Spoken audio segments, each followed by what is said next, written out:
Good afternoon, viewers. I am Tumisime Anita. I tutor at Mulago School of Nursing and Midwifery, and I am going to take you through waste segregation.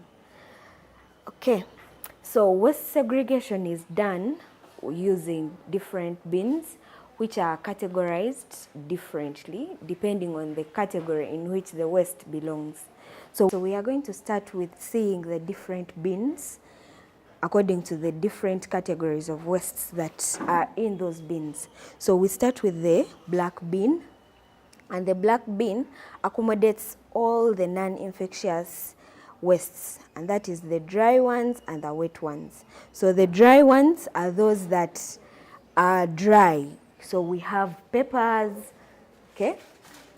We have peppers, we have empty bottles for drinking water. Those will go there, and now that is wet, non-infectious. So we can also have the food remains and all that.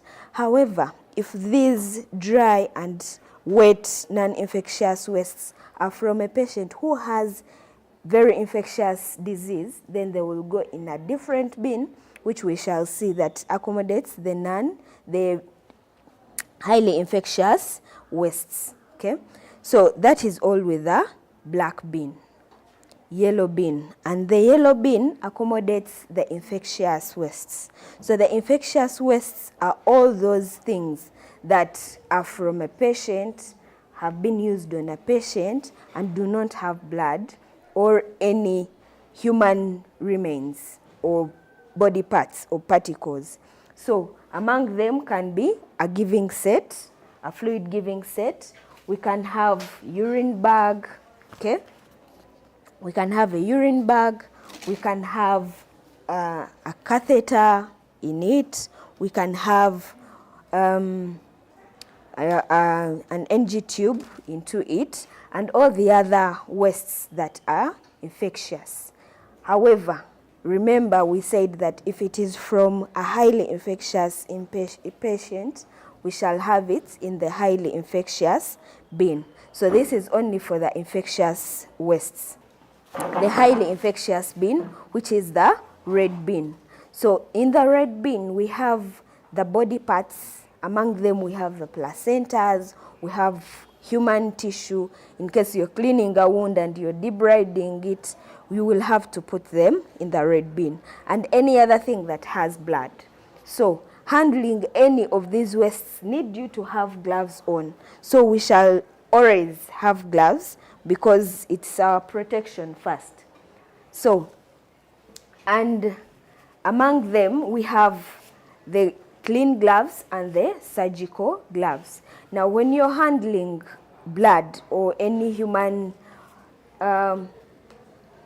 part that you need to dispose of, you will need to have surgical gloves on because they are stronger and able to protect you from any infections that may be in that waste. Okay, so you're going to put on surgical gloves and you put them on well. Okay. So, like we said, that this is dry and it will go into the dry or in the non-infectious bin. So, in the highly infectious, we said that we have anything that has blood. So, a blood giving set like this one will go to the red bin, right? And any other thing that has blood will go into the red bin. Okay? So even when you finish handling blood, like I have handled the blood, I will need to remove these gloves well, taking care that you do not infect or splash any of the secretions there, and then you will put it in the red bin. The pharmaceutical wastes include the vials that are empty, the expired drugs, and any other pharmaceutical thing. Even the laboratory reagents can be put in the brown bin. So, and those wastes are called toxic wastes, right? So by vials, the empty vials, now these are vaccine vials that are empty, and so they will be taken into the brown bin. These are containers of expired drugs, and they will be put also in the brown bin. Okay.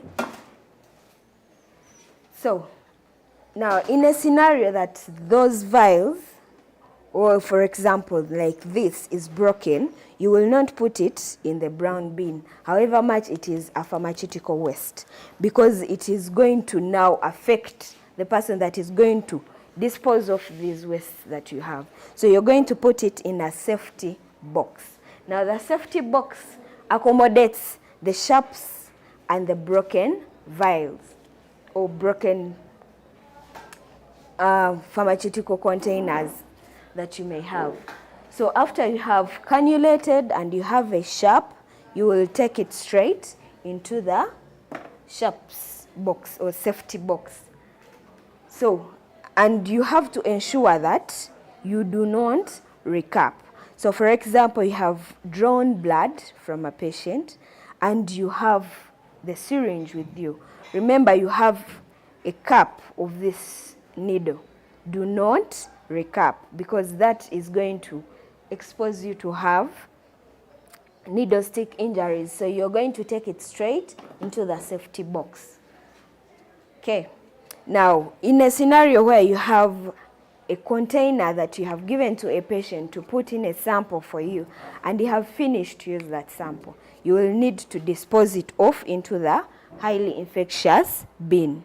So in case there's sputum in here or urine from a highly infectious patient, you will put it in the red bin. All right, so that's all that we had for today, and thank you very much.